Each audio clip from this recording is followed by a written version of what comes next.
Welcome back again, everybody, to our weekly high school football chat. We still don't have a name. We're still taking a few suggestions, a few in the running. So give us those suggestions on the News Channel 10 Sports and Amarillo Globe News Facebook page. What does that say about us, Jacob, here? Not to butt in, but we can't even come up with a name. But we do know our high school football. Yeah, so there's with us. Separate departments that come up with naming and marketing and all those. That's not our department. Our department is high school football, and that's what we want to talk about again for this week 4 of the high school football season. And let's start with the big boys. 2-5A, you know, Amarillo High comes in, makes a statement against a team down from Wichita Falls, and now here they are. They've got that 2-1 record, the same as Tascosa. They've got a big former rival, Midland League, coming into town. The Sandies, I really like what they're doing this year. Oh, I do too. That running game is tremendous, and their defense really was the question mark coming in all year, Jacob, and obviously it has stepped up. Just a note, they were the only team in 2-5A to win of the 6 last week. So let's give Coach Mel Maxfield credit there. And here's the deal. They played 2 really tight games, so they're getting ready for district and winning close games because they had the Midland High overtime game previously. One note, Jacob, first game on the road. Let's see how they handle that situation.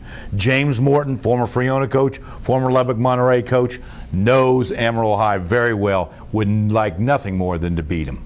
And we talked to Maxfield today, actually, about what they're planning on doing. They're trying to pass it a little more. He says they don't know. They're going to do whatever it takes to win. But they've got some weapons out there. Ryan Sluter, one of them, he made a big play defensively.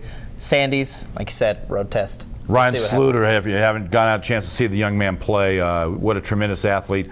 Rare to see a young man play both ways at the 5A level because you have 100, 150 kids in that program. To accomplish that and then to make plays on both sides of the ball, catch winning points in a touchdown and then an interception to seal the deal. Just a great, great year for that young man. Good stuff and a lot of good things to see from him. Tascosa on the other side loses their first game of the year in a tight one. No points scored until the end of that game, and you know, we kind of see that. We don't know what's going to happen.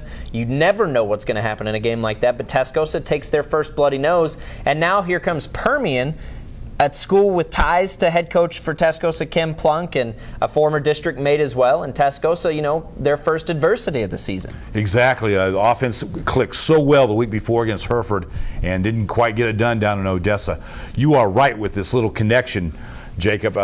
Plunk played or coached at Permian for 5 or 6 years, you know, as an assistant. And then he was in Friday Night Lights, the movie.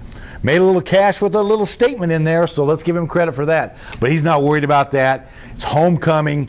His team didn't play well. Know this about Permian, Jacob. Last time they gave up 718 yards in a game. Some years they didn't do that. And last week against Broken Arrow, Oklahoma, the mojo was broken that night.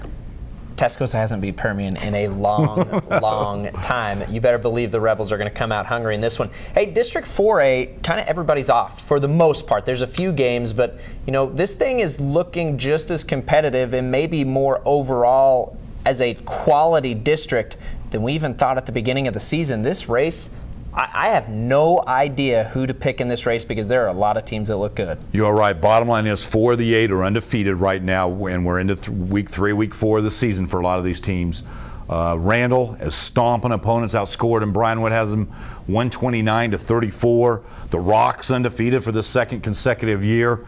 You know, Paladuro maybe 0-3, but they played the Murderers Row with Tascosa, Amarillo High, and Midland Lee. So it's just year in and year out. You and I talk about it a lot, though, Jacob, but it is easily the most entertaining district we have around here. Quality of coaches, quality of players, and a lot of rivalries. It's a lot of fun. One of the teams in action is Dumas. They had their bye week last week, and they welcome in Borger, who can run the ball, coming off a huge win against Bushland. Borger, another team that's kind of playing great competition.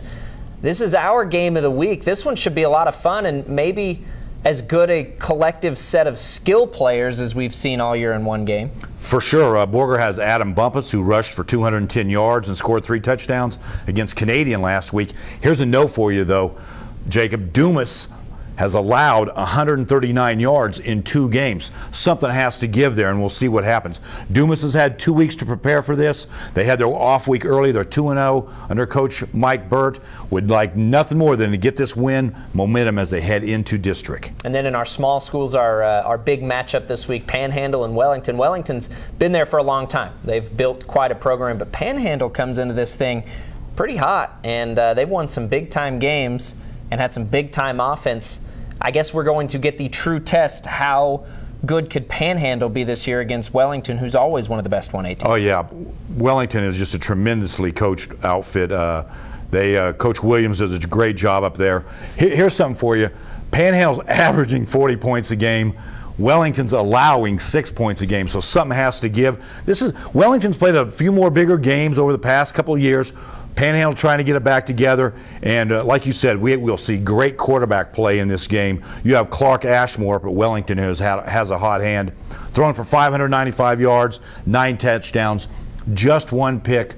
Wouldn't Cowboys fans love to see that out of Tony Romo? Oh my gosh, Tony Romo. Good thing we're not discussing NFL football on this show. Plenty to talk about with the Cowboys, but yeah, 2 sophomore quarterbacks. That one's going to be a lot of fun. It's going to be a ton of fun. Week 3, really week 4 of the high school football season.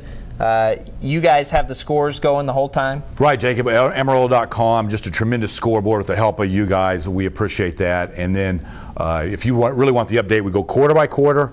Just log on there and have a fun and enjoy that. And then obviously, when you're done looking at the scores, just hop over to you guys. Yep, we got the wrap up. It starts at 11 o'clock on News Channel 10-2, and then 11:35 in high definition on News Channel 10. All week long, you can vote on the game of the week, our Battle of the Bands, at News Channel 10 wrapup.com.